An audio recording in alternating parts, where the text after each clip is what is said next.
Hello, beautiful beings from the earthly realms. But first, I want to tell you guys about some experiences that I had with aliens, and it was not aliens because I didn't see them. I just saw the mothership. But anyway, the first one that I saw was in an island, and me and my sister, we were a little younger. We were maybe like 14 and 16, maybe. And then we were at the beach. It was sunset. Many people see them during sunset and sunrise. Do you guys have this impression as well? And then this little disc showed up on top of the sailing boat's masts, and then it was like a cross movement, but really fast. And then it stood still in the air. It came a little bit forward, a little bit backwards, and then disappeared into the horizon like very fast, very, very fast. It was the most amazing thing. And both of us, it was the first time we were seeing that, so we were looking at each other like, hell, what the hell was that? Blah, blah, blah. It was amazing. And then we discovered that my dad already saw that in a very famous avenue here in São Paulo, Avenida Paulista. If you already came to São Paulo, most likely you went there. I have friends who saw it. I have cousins who saw it. The same thing as us, always during sunset. I have friends who went to the countryside in Brazil, in places where it's really raw nature, really wild, and then they saw it before the storm or before sunset and stuff. I know thousands of stories of people who saw fairies, who saw dwarves. This is how we call it, dwarves, the little men go about their business in the forest. Anyway, mermaids, unicorns, dragons. Anyway, I was in Australia once, and I was with Sophie. She lives in Australia now, but she's French. And I was gonna go around Australia with my ex-boyfriend, and I really wanted to just stay with my best friend for a few days before leaving with him. So for 10 days we traveled down south. One day we were in Esperance. It's a beautiful paradise place down south, and we were camping in a really isolated place. So nature was also really raw, really untouched, and we were laying in the sand at night, and visibility was amazing because there were no lights.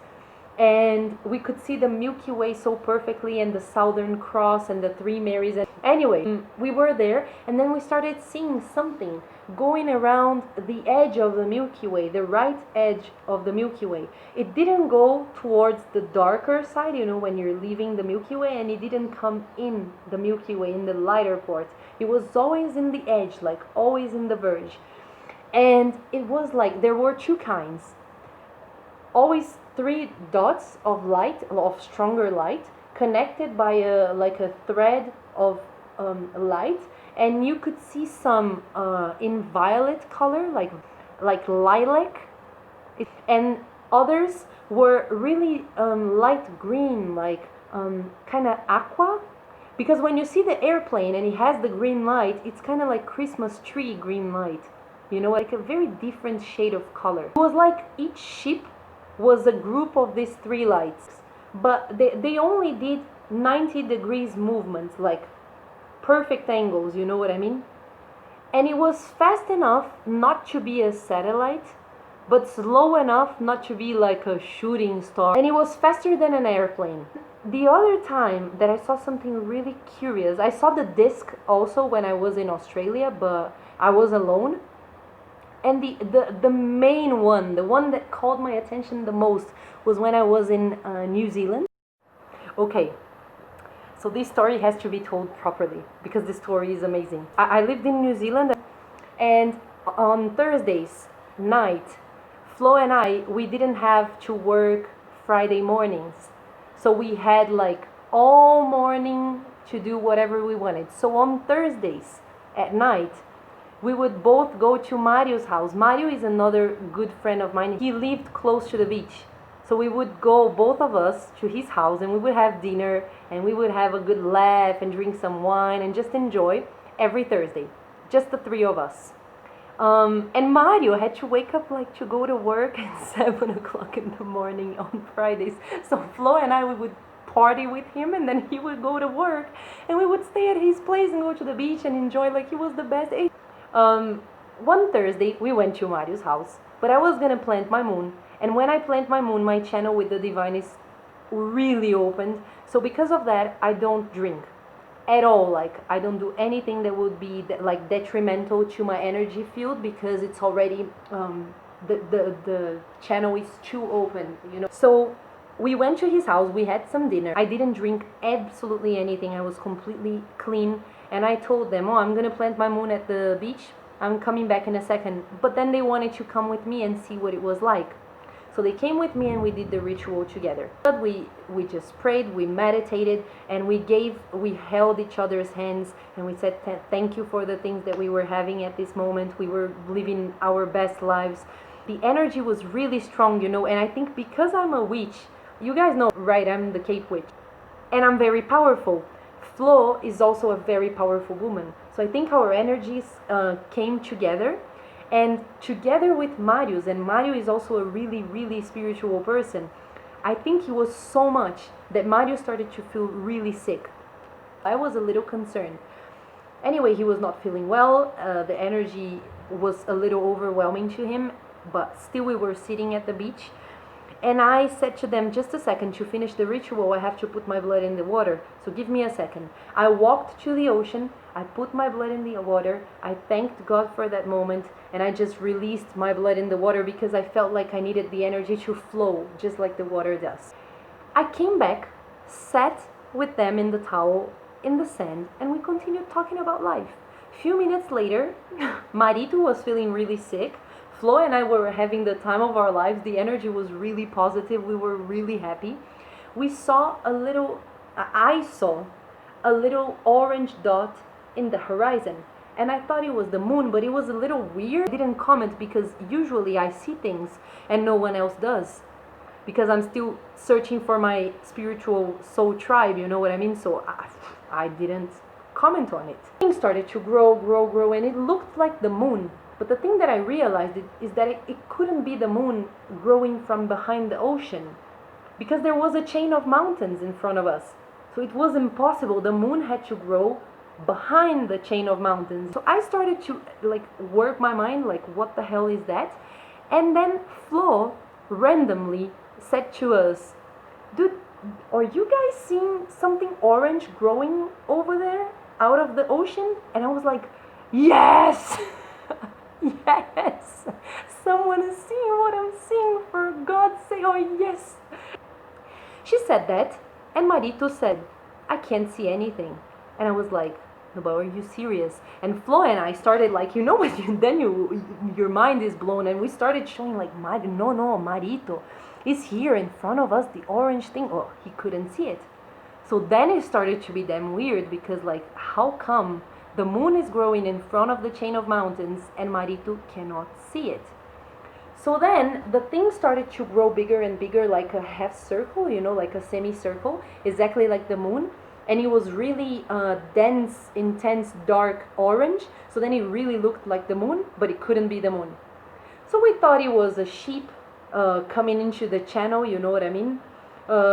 It wasn't. And then the thing started to come closer. And then I was like, but it feels like it's coming closer. So then this started to be a little random, and then out of nothing, a little white dot, like shiny dot, appears on the right side of the half circle, the semicircle. And then the thing starts to become brighter and brighter and brighter, and it looked like a diamond-shaped light, it was like this, but it started to get brighter and brighter and brighter. Then the moon started to elevate and started to get more intensity of color, it started to become brighter and lighter. And then I was like, is this a boat, maybe like a fishing boat, or maybe a yacht? I started to try things. And then Flo and I started thinking that maybe it was one of these signals. The signal when you're coming in a channel, and you have the signals of where is shallow, where is deep. You should turn the engines a little to the left, a little to the right. You know what I mean? There are signals for the captains that are coming during the night. So we thought maybe it was something about that. No. And there was no lighthouse, there was nothing, and we didn't know what it was. Then the thing started to grow bigger and become more square, and then the orange started to become really, really, really bright, like fluorescent orange. Like, do you guys know when people work during the night in construction sites or whatever, and then they have a security jacket on top, and it's really bright orange? And it was during the night. There was no light to reflect on that and make it fluorescent, and this bright diamond-shaped light on the right side. So we were like, okay, this is damn weird. So then we started thinking that maybe it was a boat asking for help. You know when you know that kind of firework that the guys do, like, so that the thing explodes and it gives away your location so that the rescue team can come and help you? We thought maybe it was that. And I was like, maybe someone needs help. So we started looking around. It was not, there was no voices, like we were the only ones at the beach. There was no noise. We heard no voices. We heard no engine noise. And the thing kept coming closer to a point where it was so close that, seriously, the impression that we had is that we could go walking into the water and touch it. It was really close. So I said to Flo, no, I can't look at this and not check it out. And this whole time, Mario couldn't see a thing. So I went walking. The water was over here. I put the hands on the knees and I just did like this, and I pushed my eyes, and I was like, Flo, there is no one there. It's something else. And the thing kept coming closer and closer, and I could see it coming closer to me, and Flo was describing exactly the same thing as I, so she could see it too. And then Mario couldn't see it, so it was crazy that way, It came really close to me, and then it stopped. And I was pushing, and I was like, no, I'm pretty sure it's floating. Then I realized that there was a gap between the water and the orange thingy. And then I could see the bright white light on. And I was like, this is mind-blowing. I was looking at the thing for a while, and then the thing started to push back slowly, like Aladdin's mat. You know what I mean? It was really, really magical. Like, okay, I'm just gonna go back to the towel because I have no idea what this is. But it was not scary. I didn't see creatures. Flo also didn't see creatures. It didn't make noises. It was just floating. So I went back, I sat in the towel, and we watched this thing go a little bit further back. Then it stopped.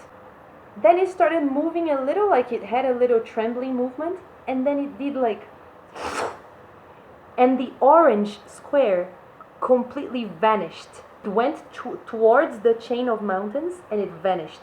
And then the white light did not vanish, and it kept going back and losing its brightness. It stopped being shiny, and it became more opaque. I don't know how to say this in English, like blurry. And then it started losing shine and glitter and light, and it started becoming smaller and smaller and smaller and smaller, and then it disappeared. It's crazy. Mario couldn't see a thing, and then he started to feel really sick. Then he told me, Carlita, can we go home? And I was like, yeah, for sure we can go home. So next day we told our friends what we saw, and they were like, you stop making fun of me, I really saw the mothership.